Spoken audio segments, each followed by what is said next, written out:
Bibelkopf, gibt's Probleme? Nee, Bier ist ausgegangen. Ich muss Neues holen.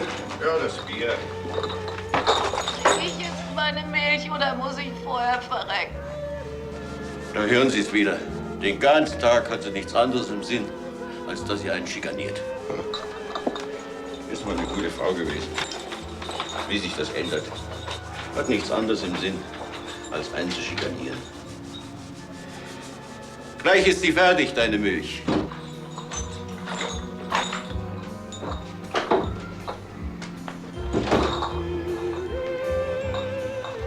Tag, Frau Rainer. Tag, Rainer. Ich brauch wieder einen Nachschub. Aber Herr Bibelkopf, das geht ja ziemlich schnell bei Ihnen. Und der Mensch braucht er doch mal eben. Ne? Das ist ein wahres Wort, Herr Bibelkopf. Ein wahres Wort.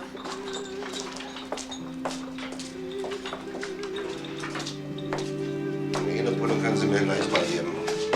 Aber bloß so zum Spaß. Ja, gern. Schnaps gibt es keinen mehr. Leider. Total abgebrannt. Und der Greiner säuft nur noch und pennt. Ja, was soll er machen, Ihr Mann, wo er keine Arbeit hat? Die meisten hängen heutzutage doch bis alle rum. Wo Sie recht haben, da haben Sie recht, Herr Bibelkopf. Im Grunde denke ich ja auch so. Wissen Sie, was ich nicht verstehe? Ich verstehe nicht, von was die da drüben leben. Wo? Na, da in dem Schuhgeschäft da drüben. 4 große Schaufenster, alles picobello, alles prima, aber Kundschaft? Hab ich da noch nie dran gesehen. Dabei haben Sie 6 Mädchen angestellt zu bedienen. Das heißt, wenn was zu bedienen ist, für 80 Mark im Monat pro Kopf und Nase. Und wenn es hochkommt und sie grau geworden sind, haben Sie 100. Ja, die alte Frau Grinmann, wissen Sie, das Schuhgeschäft. Und früher, da war es ganz normal. Nicht so große Schaufenster wie jetzt und nicht so kotzig. Aber dann hat sie ihren Geschäftsführer geheiratet. Und seitdem schläft sie hinten und es geht ihr schlecht. Er ist ein fescher Mann. Den Laden hat er hochgebracht. Er ist noch keine 40. Und das ist das Unglück, Herr Bibelkopf, das allein ist das Unglück. Denn manchmal, da kommt er spät nach Hause, da liegt die alte Frau wach und kann von Ärger nicht einschlafen. Das hat man davon, wenn man einen heiratet, der jünger ist als man selber. Prost. Prost.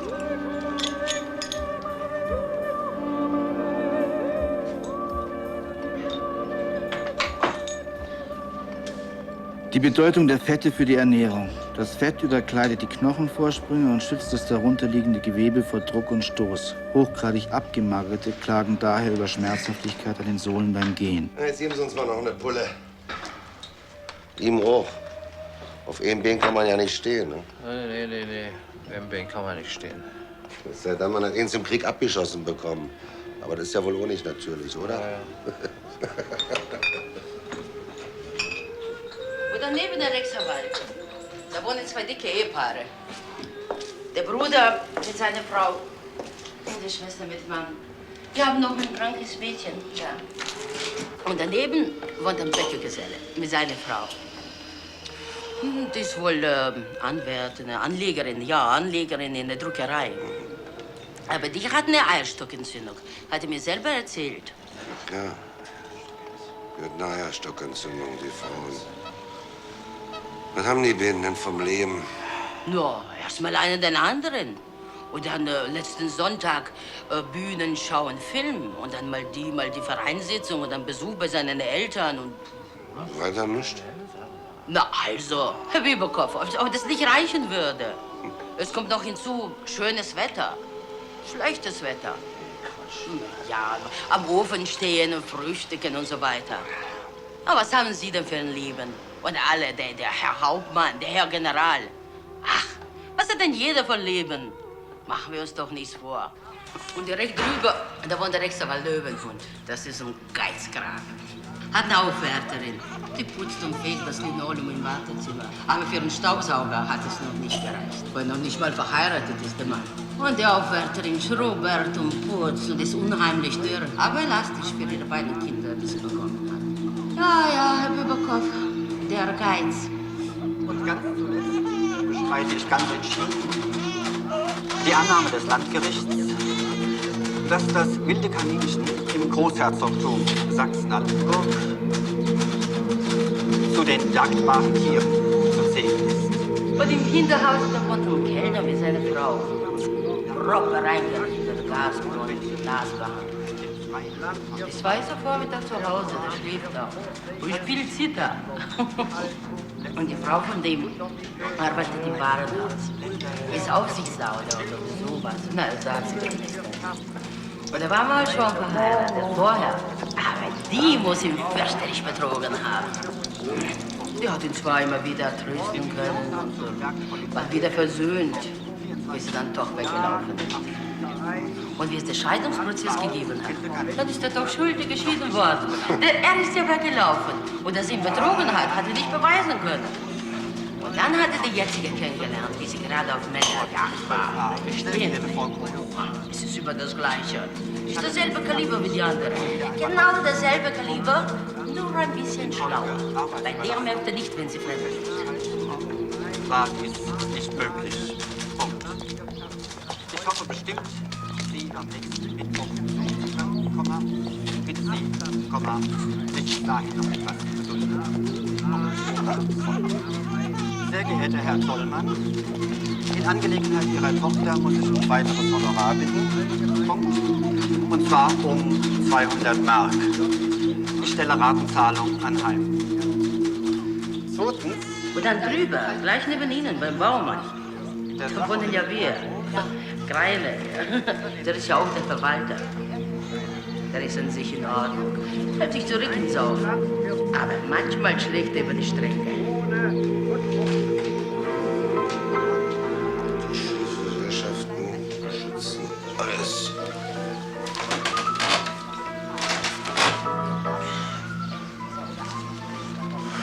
Sie gehen herum, gehen durch, sehen hinein, stecken Uhren, Wachalarm, Wachenschutzdienst für Ostberlin außerhalb, Wachbereitschaft Deutschland, Wachbereitschaft Ostberlin und ehemalige Wachabteilung der Wirtsgemeinschaft Berliner Grundbesitzer, Vereinigte Betrieb, Wachzentrale des Westens auf die Gesellschaft.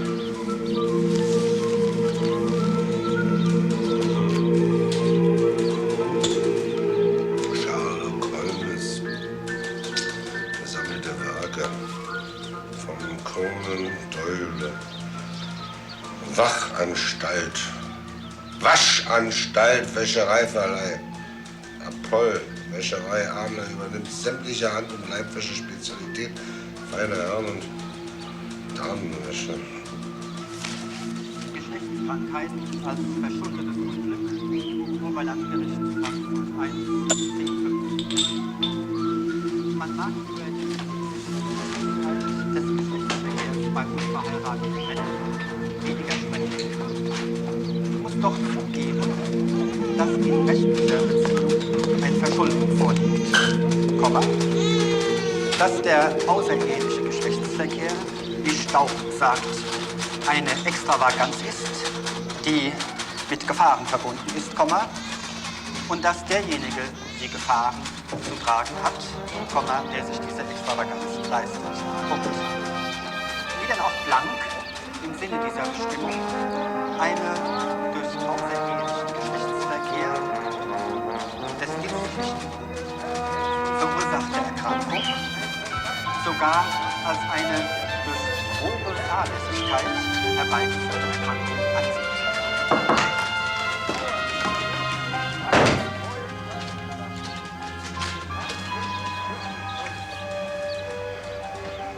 Schön Sie, Frau Mann. Tja. Wissen Sie mal, ich weiß nicht, verstehen Sie? Weil Sie kommen hier rein und... Wieso? Ist irgendwas nicht in Ordnung? Sie haben mir doch zugezwinkert. Sehr gut. Kann sein, dass ich Ihnen zugezwinkert habe, aber... Soll das heißen, dass Sie nicht wollen? Oh, na, sowas hab ich gern. Erst zwinkern und dann kneifen. Meinetwegen. Schlappschwanz. Schenks Palmöl. Reines, wasserfreies, sparsames.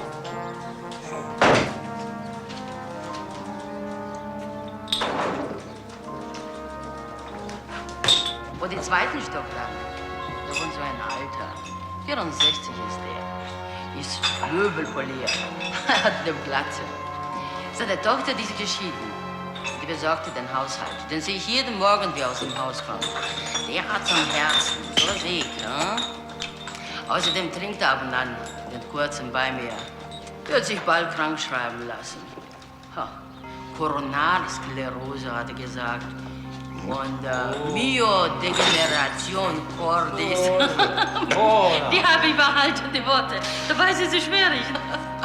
Früher soll er gerudert haben. Aber was kann er jetzt? Zeitung lesen am Abend, sie die Pfeife einstecken, während die Tochter auf dem Flur inzwischen Zeit rumklatscht in der richtigen Klatschbase. Muss ich gewesen sein.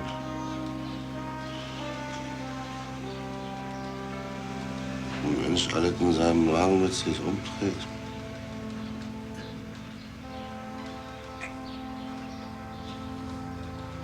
Spinngewebe. Eine grauen Decke. Können auch keine Mäuse fangen.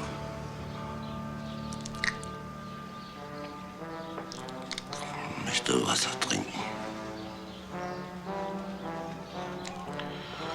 Geht nicht was an, was ich mache. Geht nicht was an. Wenn ich dösen will, dann döse ich eben. Bis übermorgen auf einen Fleck. Und wenn ich liegen will, bis übermorgen, dann lieg ich eben, weil es mir passt. Mir geht nicht was an. Mir geht nicht was an, was ich mache. Ja.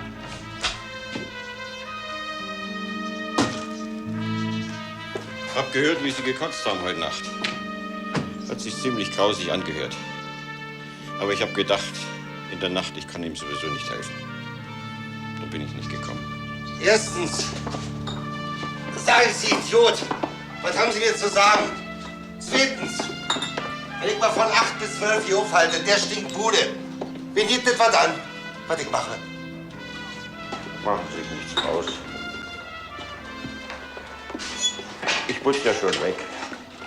Bin nicht gewöhnt, vom Kriegen was Sanitätsgebäude. Habe ich ganz andere Sachen weggeputzt. Macht mir wirklich nichts aus.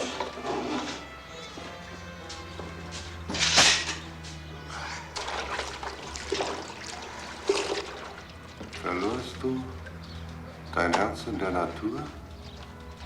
Ich verlor mein Herz dort nicht. Und zwar war es mir, als ob das Wesen des Urgeists mich mit fortreißen wollte, als ich gegenüber den Alpenriesen stand oder am Strand des brausenden Meeres lag. Da es wogte und wallte, auch in meinem Gebein. Mein Herz war erschüttert. Doch verlor ich's weder dort, wo der Adler horstet, noch wo der Bergmann in der Tiefe den verborgenen Herzadern nachgräbt. Wo dann? Verlorst du dein Herz im Sport, im brausenden Strom der Jugendbewegung, im Kampfgewühl der Politik? Ich verlor es dort nicht. Also hast du es nirgends verloren. Gehörst du zu denen, die ihr Herz nirgends verlieren, sondern es für sich behalten, es sauber konservieren und mumifizieren. Was denn mit dem Tod? Alles aus? Kann man heute noch glauben, Dienstag kann der Mensch sich ändern. Mittwoch, wer ist vor J gerecht?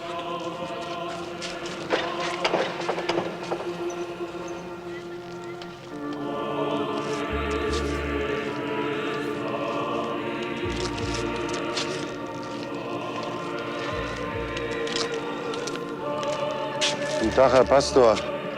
Ich bin nämlich der Arbeiter Franz Bieberkopf, hier Gelegenheitsarbeiter.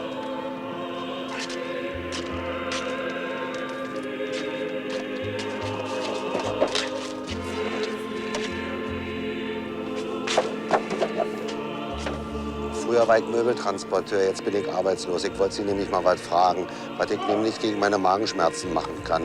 Das kommt einem sauer hoch. Autsch. Jetzt wieder, puh, ist die giftige Galle. Ist natürlich vom vielen Trinken. Erlauben Sie, verzeihen Sie, dass ich Sie auf offener Straße anquatsche. Ist eine Dienstbehinderung. Aber was mache ich bloß gegen die giftige Galle? Ein Christenmensch muss dem anderen helfen. Sie sind ein guter Mann. Ich komme nicht in den Himmel. Und warum? Aber wenn es Verbrecher gibt, dann bin ich es, der darüber reden kann. In ehrentreu. Dem Karl Liebknecht haben wir es geschworen. Der Rosa Luxemburg reichen wir die Hand. Ich werde ins Paradies gehen, wenn ich tot bin. Und dann werden die sich vor mir verbeugen und werden sagen, das ist Franz Bieberkopf in ehrentreu. Ein deutscher Mann, ein Gelegenheitsarbeiter in ehrentreu. Hoch weht die Flagge schwarz-weiß-rot. Aber er hat es bei sich behalten. Er ist kein Verbrecher geworden wie die anderen Männer, die Deutsche sein wollen. Und die ihre Mitbürger betrügen.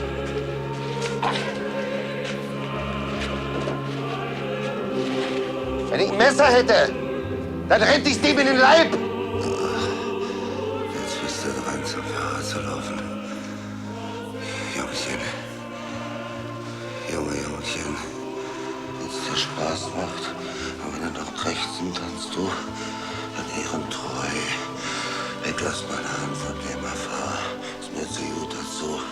Schafft er nicht mal ins Gefängnis. Ins Gefängnis. War mir Gefängnis. Ich kenne das aus dem FF. Das erstklassige war aus der prima Angelegenheit. Da gibt es einen Strand zu tippen. Aber da hier keine Schufterin. 2 mal 2 ist 4. 2 mal 2 ist 4. Da ist ein Strand zu tippen. Sie sehen ja Ihren Mann. Verzeihung, aber ich habe so Magenschmerzen. Ich habe beherrschen müssen. Wasser. Wasser. Wasser. Wasser.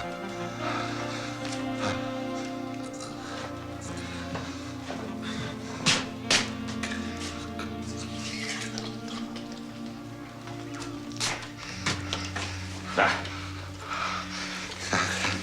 Sie liegen schon 3 Tage so. Schlagen um sich, schreien, schluchzen und stöhnen. Wenn Sie wüssten, was da alles rauskommt aus Ihnen an Schweiß und Gedanken.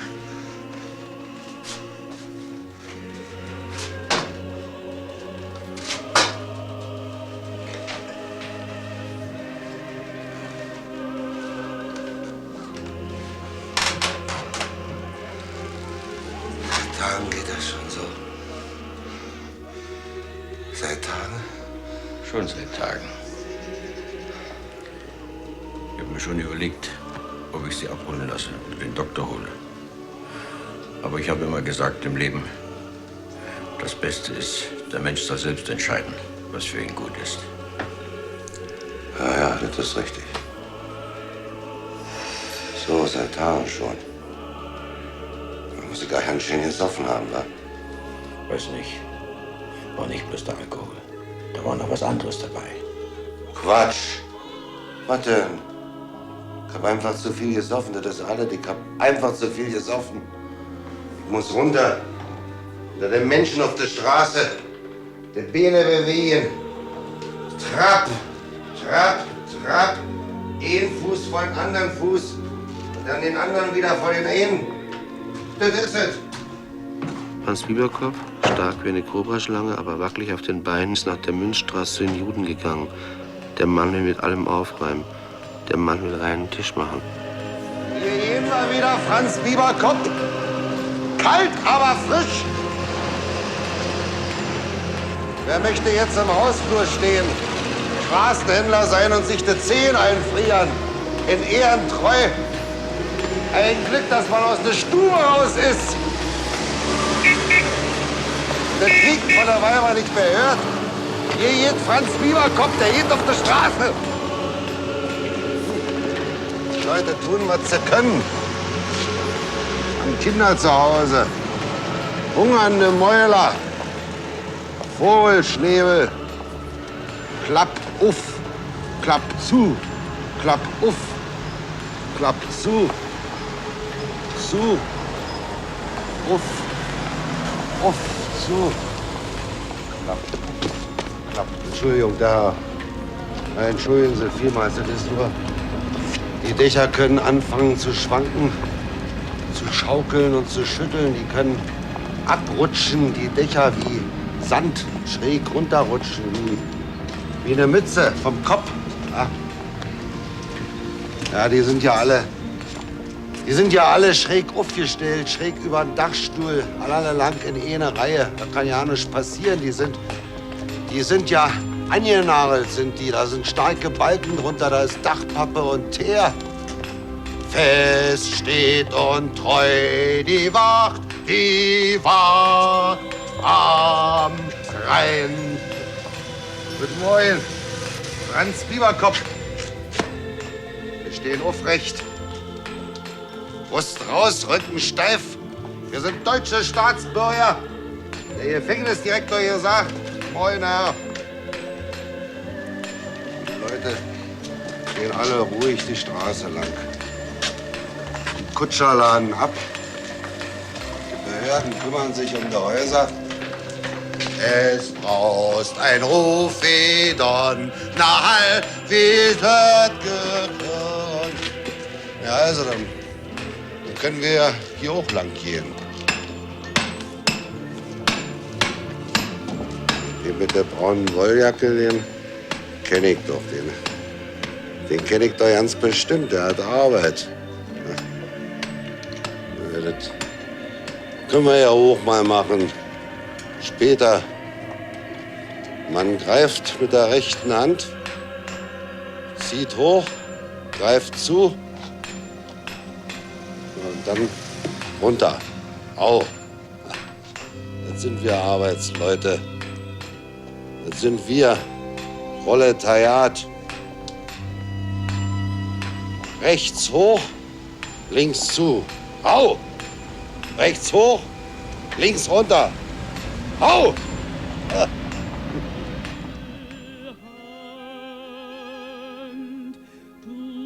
Ein großer weißer Stier wird in die Schlachthalle getrieben. Offen liegt die blutige Halle vor ihm mit den hängenden Hälften, Vierteln, den zerhackten Knochen. Der große Stier hat eine breite Stirn. Er wird mit Stöcken und Stößen vor den Schlächter getrieben. Der gibt ihm mit dem flachen Bein noch einen leichten Schlag gegen ein Hinterbein.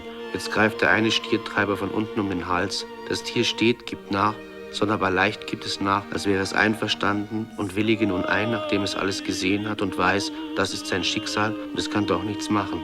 Vielleicht hält es die Bewegung des Viehtreibers auch für eine Liebkosung, denn es sieht so freundlich aus. Es folgt den ziehenden Armen des Viehtreibers, biegt den Kopf schräg beiseite, das Maul nach oben. Das Messer fährt dem weißen Stier in den Hals neben der Kehle. Schwarz-rot sprudelt das Blut heraus über das Messer, über den Arm des Schlächters, das jubelnde Blut, das heiße Blut, der Akt der Verwandlung ist da. Aus der Sonne ist dein Blut gekommen, die Sonne hat sich in deinen Körper versteckt, jetzt kommt sie wieder hervor. Das Tier atmet ungeheuer auf, das ist wie eine Erstickung, ein ungeheurer Reiz, es röchelt und rasselt. Als Hiob alles verloren hatte, alles, was Menschen verlieren können, nicht mehr und nicht weniger, da lag er im Kohlgarten. Hiob, du liegst im Kohlgarten. An der Hundehütte, gerade so weit weg, dass dich der Wachhund nicht beißen kann. Du hörst das Knirschen seiner Zähne. Der Hund bellt, naht sich nur einen Schritt. Wenn du dich umdrehst, dich aufrichten willst, knurrt er, zerrt an seiner Kette, springt vor, geifert und schnappt. Hiob, das ist der Palast. Die Gärten und die Felder, die du mal besessen hast. Und der Kohlgarten, in den sie mich geworfen haben, den habe ich nicht einmal gekannt. Und auch die Ziegen nicht, die man morgens bei mir vorbeitreibt. Und die dicht bei mir vorbeiziehen und am Gras zupfen und mahlen und sich die Backen vollstopfen. alles hat mir gehört. Job, jetzt hast du alles verloren. In den Schuppen darfst du abends kriechen. Ja. Man fürchtet deinen Aussatz. Du bist strahlend über deine Güter geritten und man hat sich um dich gedrängt. Jetzt hast du den Holzzaun vor der Nase, an dem die Schneckchen hochkriechen. Du darfst auch die Regenwürmer studieren. Es sind die einzigen Wesen, die sich nicht vor dir fürchten. Deine grindigen Augen, du Haufen Unglück, du lebender Morast, machst du nur manchmal noch auf. Was quält dich am meisten, Hiob? Dass du deine Söhne und Töchter verloren hast? Dass du nichts besitzt?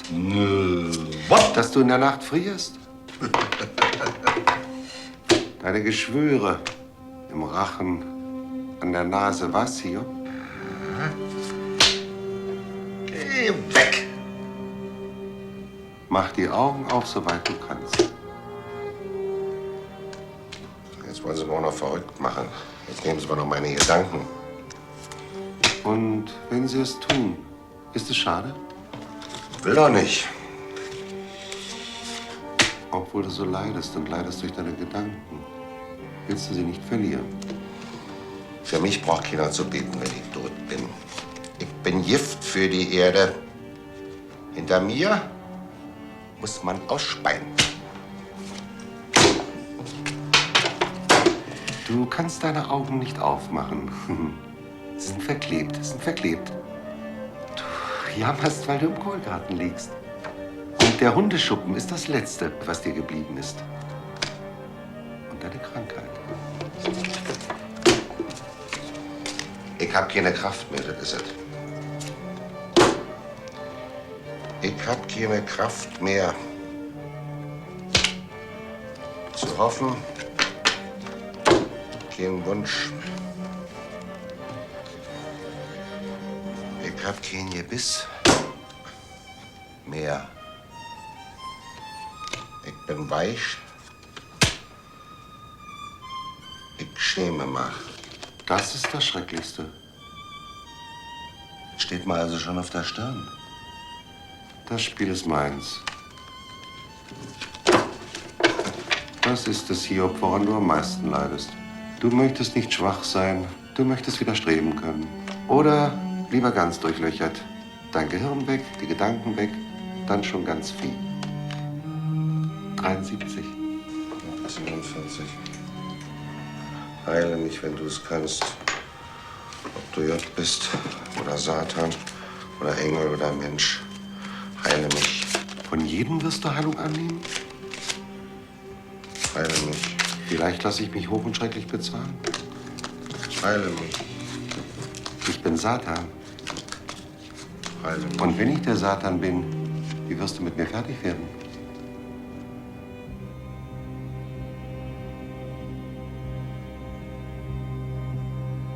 Du willst mal nicht heilen. Keiner will mir helfen. Nicht Satan, nicht Gott. Kein Engel, kein Mensch. Und du selber? Was ist mit mir? Du willst ja selber nicht. Was? Wer kann dir helfen, wo du selber nicht willst? Nee. Nee. Nee, nee, nee. Nee, nee. Nee. Nee.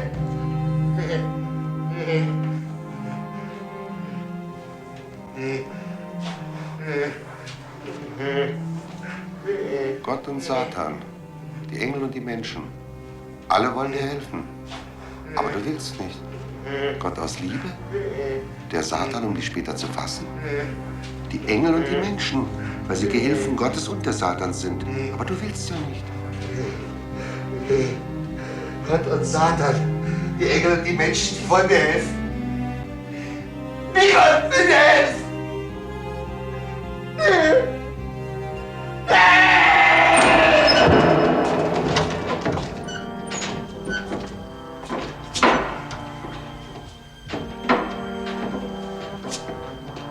Und jetzt sei ruhig.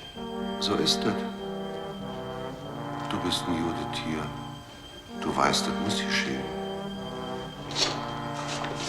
Viehhof, Schlachthof und Fleischgroßmarkt bilden ein untrennbares wirtschaftliches Ganzes. Im Betrieb sind beschäftigt 258 Beamte, darunter Tierärzte, Beschauer, Stempler, Hilfstierärzte, Hilfsbeschauer, festangestellte Arbeiter.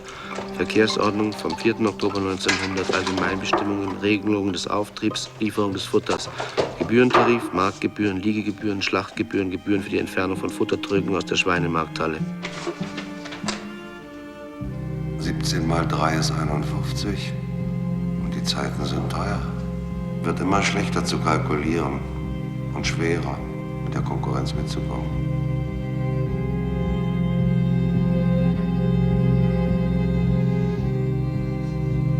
Die Sonne geht auf und unter, es kommen helle Tage, die Kinderwagen fahren auf der Straße, wir schreiben Februar 1928. In den Februar hinein säuft Franz Bieberkopf in seinem Widerwillen gegen die Welt, in seinem Verdruss. Er versäuft, was er hat, ihm ist egal, was wird. Er wollte anständig sein, aber da sind Schuft und Strolche und Lumpen. Darum will Franz Bieberkopf nichts mehr sehen und hören von der Welt. Und wenn er Penner wird, er versäuft den letzten Pfennig von seinem Geld. Den zweiten Stock dann ist auch so ein Alter. 64 ist der. Ist möbelpoliert. Hat eine Glatze. Seine Tochter, die ist geschieden. Die besorgte den Haushalt. Also den sehe ich jeden Morgen, wie er aus dem Haus kommt. Der hat's am Herzen, so was ich. Außerdem trinkt er auch in einer Bierchenbar mehr. Nur wird sie bald krank schreiben lassen. Koronarsklerose hat sie gesagt. Und Myodegeneration cordis. Mensch, die habe ich behalten, die Worte, dabei sind die schwierig, nicht?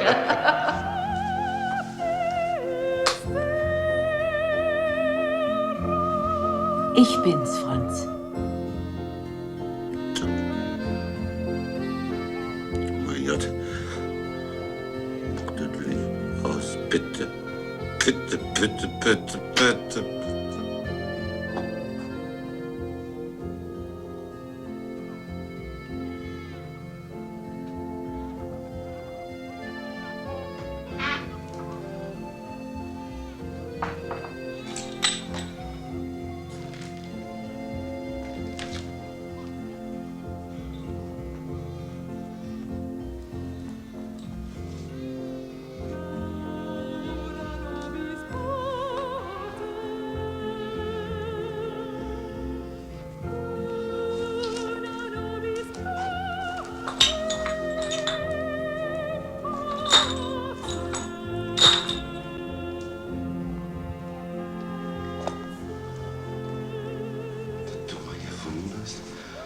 Hier? Ich weiß schon lange, dass du hier bist. Ich hab doch immer gewusst, wo du bist. Aber jetzt habe ich gedacht, das nimmt ja kein Ende. Habe ich gedacht, dass ich dir helfen muss, habe ich gedacht. Mir braucht keiner helfen. Hilf mal Lene. Mein Gott, Franz, du weißt doch genau, ganz genau weißt du es, dass ich dich immer noch liebe. Und jetzt, wo doch die Ida nicht mehr ist, warum kommst du denn da nicht zurück zu mir? Verstehen wir doch. Ich will nicht mehr, dass eine für mich arbeiten geht. Ich will nicht, dass eine anschaffen geht für mich auf den Strich. Das hat man geschworen, verstehst du? Wenn sie voll ist. Und wenn sie voll ist, die ganze Welt voll Gemeinheit und voll Schmutz und voll Dreck. Ich hab mir das geschworen. Ich will nicht mehr. Versteh doch. Bitte. Ja, Franz, ich verstehe schon. Es ist nur, dass du weißt, ich bin immer für dich da. Schon gut, Eva. Ich hab da verstanden. Schon gut. Ich danke dir auch. Aber glaub mir, ich muss hier alleine raus. Oder ich geh unter. Eins von beiden. Aber ich kann nicht mehr anders.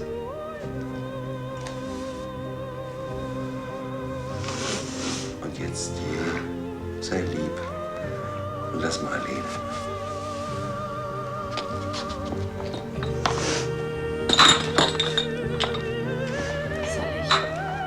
Geld da lassen vielleicht. Ich danke dir, Eva. Ich weiß, du meinst das gut, aber ich obwohl ich das gut gebrauchen könnte. Ich kann nicht nehmen. Ich kann einfach nicht.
Machen die Menschen eben.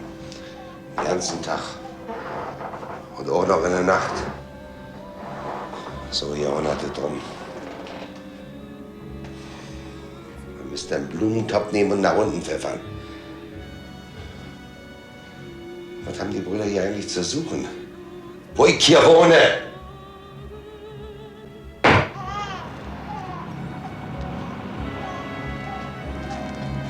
Sie sind von der Versicherung, ja? Bauer. Münzer. Ja, da ist nichts mehr zu machen. Saubere Arbeit. Wissen Sie, Herr Kriminal, das geht nämlich schon ins Aschgraue mit den Einbrüchen hier in der Großhandelsfirma. Das ist schon der 5. in 1,5 Jahren. Die Kerle sind so frech, die haben schon mal einen Durchbruch durch die Mauer versucht, weil da ein Klingelwerk an der Tür war und an der Treppe. Das haben die rausgekriegt. Ins Aschgraue geht das. Ja, die Mauern sind verflucht. Das ganze Bauwerk ist wackelig. So eine Art vergrößertes Osterei. Und von innen hat niemand was gehört oder gesehen? Was, oder hat doch jemand was gesehen, ha?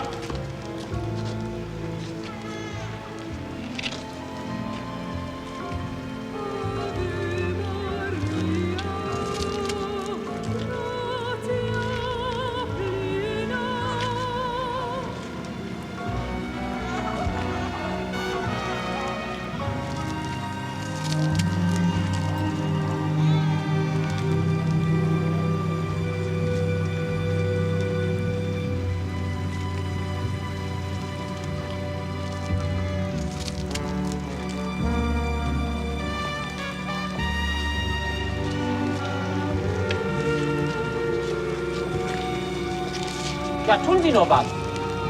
Ins Aschgraue. Ja, da ist nichts zu machen. Sollten versuchen, Fingerabdrücke zu kriegen. Sollten es eigentlich versuchen. Das habe ich schon veranlasst, Herr Inspektor. Gut, Wichmann, sehr gut. Ich hab die Brut gesehen. Hochgehen lassen wir extra nicht, aber wenn die mir noch mal auf den Hof kommen, wo ich hier wohne und wo ich hier schlafe, und wo die hier nichts zu suchen haben, dann gehe ich runter. Soweit ich Franz Bieberkopf bin. Hat wer was gesagt? Ich dachte auch, da hätte wer was gesagt. Haben Sie was gehört? Nee. Nee? Hast du was gesagt? Nee.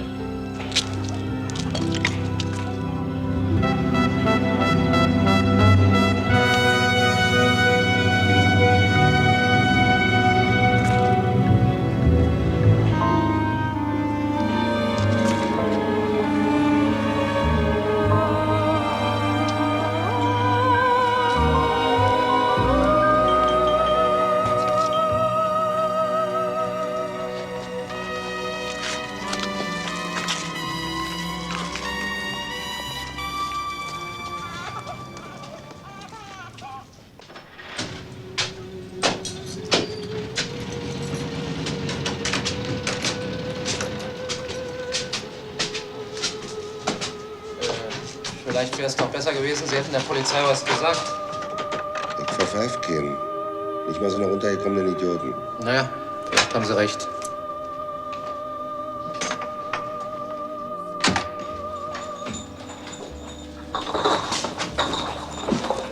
Morgen. Moin, Baumer. hat, Baumann. Jetzt weiß ich, was das Merkwürdigste ist auf der Welt. Sie hoch? Mhm. Die Menschen. Richtig.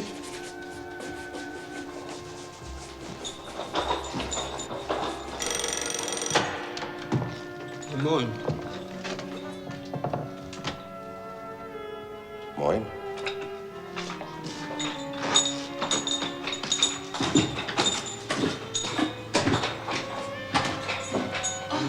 Ich wollte vorbeischauen, oder? Kommst doch rein.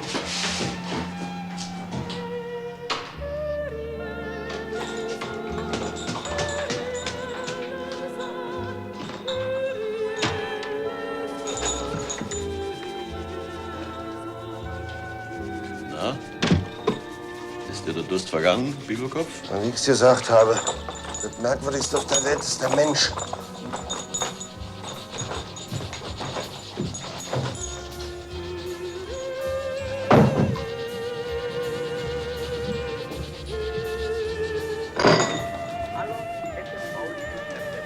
Na, mein Junge.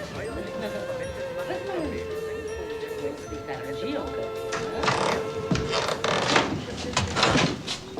Sie brauchen nicht erschrecken, Herr Bibelkopf. Ich krieg das auch alles mit, was da los ist nebenan. Dass die Kreiners mit diesen kleinen Einbrechern mitmachen wollen. Das war ihre erste Idee, gestern. Und in Nacht hat der Greiner sich das aber anders überlegt. Warum eigentlich teilen, hat er gesagt. Das wäre doch idiotisch, das wäre doch verrückt. Und warum auch? Dann hat er sie doch überredet, dass es beide alleine machen. Er und sie. Und zwar gleich heute. Da, Sie haben ja doch keins mehr. Danke. Aber Greiner hat sich mit den Jungs doch arrangiert, denke ich. Das stimmt schon, aber das war gestern Abend. Jetzt will er sie ganz einfach austricksen. Ja, so. Ob die es wohl schaffen werden? Die beiden allein, was meinen Sie? Kaum. Die haben ja schon kein Vertrauen untereinander. Das macht's der Welt leicht, dass sie auffrisst. Sie hat nämlich eben den Bengel da drüben verraten. Ich glaube, die hat ein Ohr auf den Bengel geworfen. Recht bei ihm.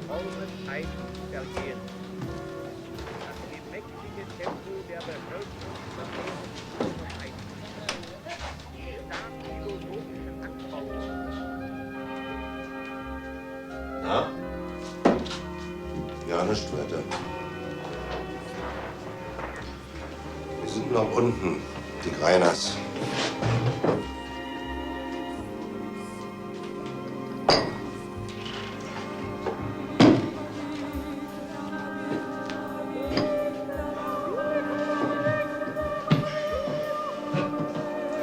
Er wird sich ganz schön wundern, der Greiner.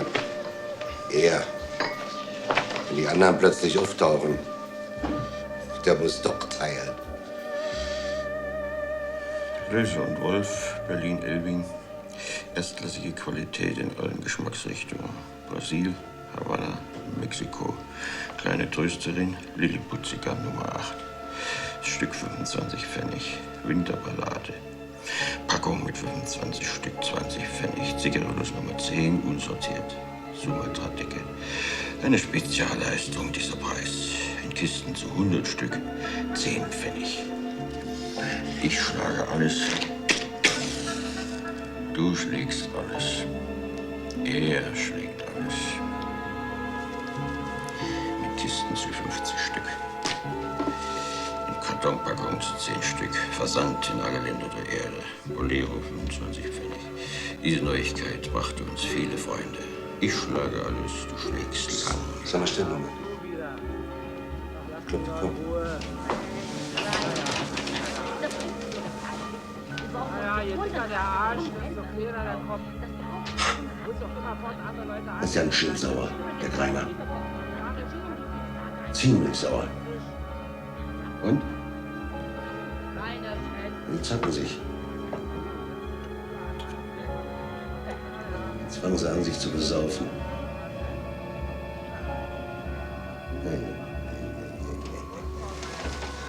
Sich wieder versöhnt. Gluck, gluck, gluck, gluck, gluck, gluck, gluck, gluck. Komisch. Auf die Idee, dass Sie ihn verraten haben, könnte es der ja nicht gekommen. Was hat denn das zu bedeuten? Nee, ich bin ja sicher, das hat was zu bedeuten. Ich glaube, das bedeutet, dass er Sie mehr liebt als Sie ihn. Ja, das ist es.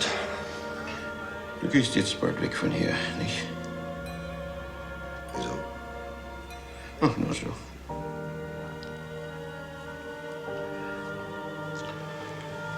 Ich weiß nicht. Aber ich weiß es. Du bist wieder gesund. Hast sie ausgeschwitzt. Deine Krankheit.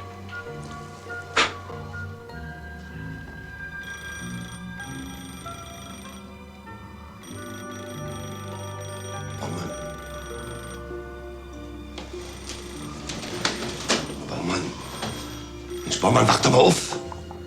Die Kripo ist bei denen vor der Tür. Die klingelt Sturm schon die ganze Zeit. Die sind eben aufgewacht. Ich glaube, du gehst heute schon. Macht mich irgendwie traurig. Aber weiß ich gar nicht warum.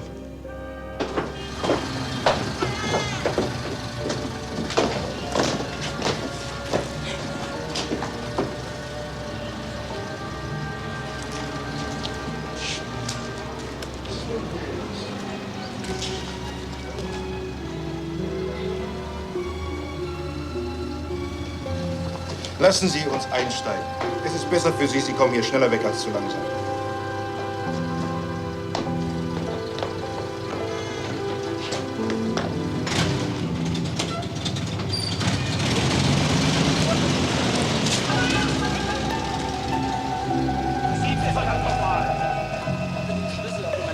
Den Schlüssel. Woran geht's?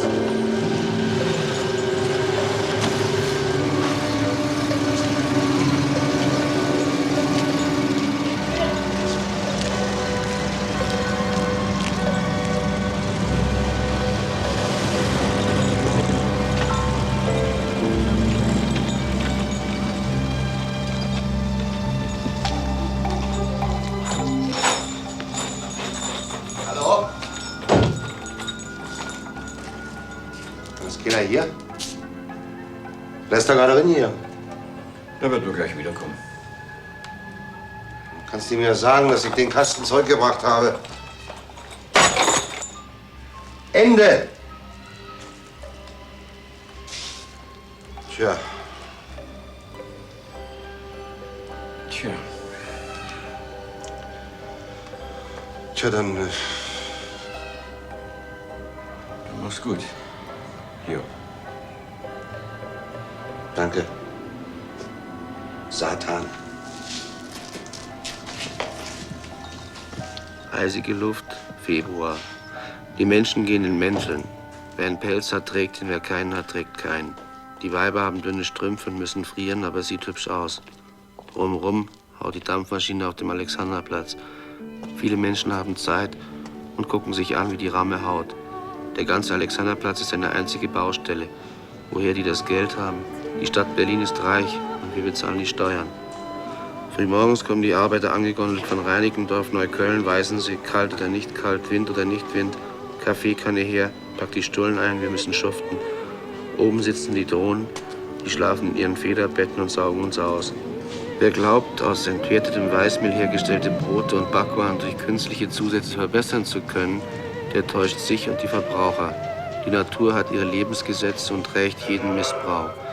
Der erschütterte Gesundheitszustand fast aller Kulturvölker der Gegenwart hat seine Ursache im Genuss entwerteter oder künstlich verfeinerter Nahrung. Das Sexualleben der beiden Ehegatten durch einen Vertrag regeln zu wollen? Ja, Menschenskind. Bieberkopf. Mein Gott. Es ist aber eine ganze Weile her, dass man sich gesehen hat. Ja, ist eine ganze Weile her. Ziemlich lange weg gewesen. War irgendwas? Nee, gewesen ist überhaupt nicht. Ich hab ganz einfach Ruhe gebraucht. Mal ein bisschen allein sein. Manchmal braucht das der Mensch. Jedenfalls ich.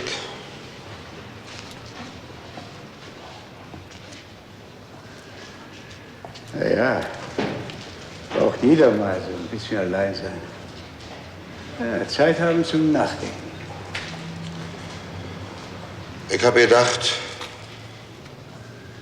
ich versuch's mal wieder mit Zeitungen. Ja, das Geschäft ist ziemlich flau jetzt. Weißt du, ich bin jetzt 65 Jahre alt. 65. Und plötzlich habe ich das Rheuma im Rücken. Von einer Stunde zur anderen. Na eben, mit 60 fängt das an, das Rheuma. Ja, den Fabriken nehmen sie jetzt auch keinen mehr.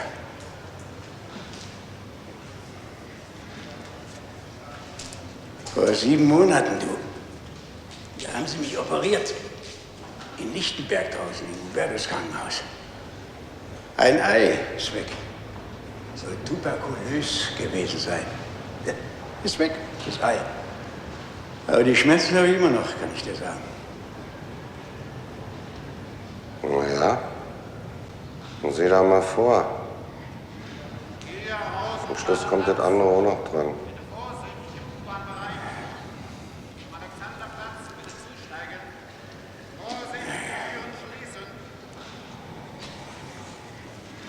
Naja, jetzt bist du 65 und ein Ei ist weg. Im Rücken hast du Rheuma, so ist das Leben. Verbindung musst du haben. Verbindung, ist alles. Und einen guten Platz für dich. Naja, wenn es regnet, ist es nass. Naja, und dann kommt es ja auch noch ein bisschen drauf an, was passiert in der Welt. Sportkämpfe sind gut. Regierungswechsel. Nach Ewerts Tod haben sie uns die Zeitung buchstäblich aus den Händen gerissen. Was machst du denn so ein Gesicht? Ist doch alles bloß halb so schlimm. Stell dir vor, dir fällt was auf den Kopf.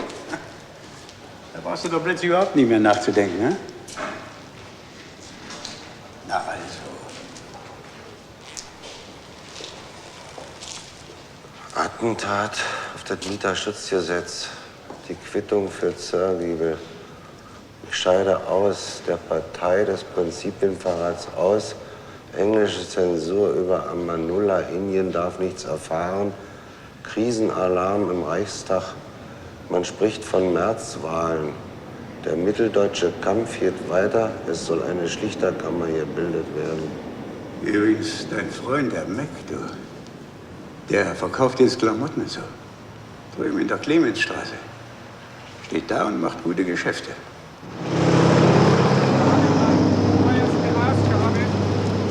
Das Deutsche Tageblatt, Abendausgabe. Neueste Ausgabe, das Deutsche Tageblatt, Abendausgabe. Das Deutsche Tageblatt, neueste Ausgabe. Das Deutsche Tageblatt, Abendausgabe. Mensch! Das Deutsche Tageblatt. Franz! Weg! Franzchen! Ich hätte geschworen, dass ich wieder was gemacht habe. Ha? Nee, Junge. Das ist ein für alle Mal vorbei. Du warst mit der Lina, ne? Ja. War alleine, das Mädchen ist einsam gewesen. Bist du böse darüber? Quatsch, im Gegenteil. Es ist mir sehr lieber, wenn sie jemand tröstet, als dass er einsam und traurig da rumsitzt, bloß weil ich weg bin. Wo ist er denn jetzt? Ist weg eines Tages. Ja, das ist es eben. Die Menschen treffen sich, lernen einander kennen und irgendwann da muss Schluss sein. Was ist das eigentlich, was du da verkaufst? Ach, ich verkaufe Klamotten. Kleider, Röcke, Hosen, Windjacken. All sowas. Was die Sachen her? Nach dem Voyeur fragen doch nur die Mädchen, wenn sie Alimente wollen. Na, ihr macht euren Schwindel, bis ihr rinschlittert. Genau so lange. Das zeig ich euch.